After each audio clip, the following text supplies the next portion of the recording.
Sometimes, as we grow older, our minds begin to go. This means that we sometimes have trouble remembering things, such as places we've been and people we once knew. When this happens, this is called dementia. This stems from the Latin meaning without mind. Dementia is an umbrella term which encompasses several forms of the disease, such as Alzheimer's disease, Lewy body's dementia, and vascular dementia. Out of these, Alzheimer's by far is the most common form of dementia, making up 85% of all cases. If you take a population of 100 people aged between 65 and 69, then 1 in every 100 people will have the disease. If you increase that age range to 70 to 79, then 4 out of every 100 will have the disease.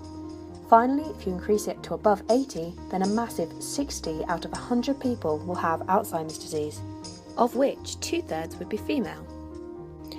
What scientists currently don't know is the exact cause of Alzheimer's, although what it does is clearly defined.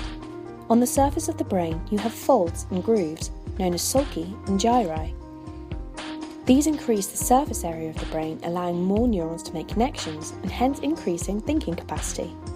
However, if somebody has Alzheimer's disease, these neurons are lost, which results in the smoothing of the brain. If this happens in areas such as the hippocampus, the person loses the ability to make new memories or even recall some of the old ones. But what is causing this loss of neurons? Well, scientists don't actually know, and there's a big debate going on at the moment as to the causative agent, either tau or amyloid.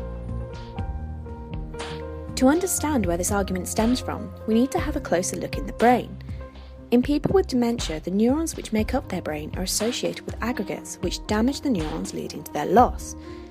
These aggregates are tau tangles and beta amyloid plaques.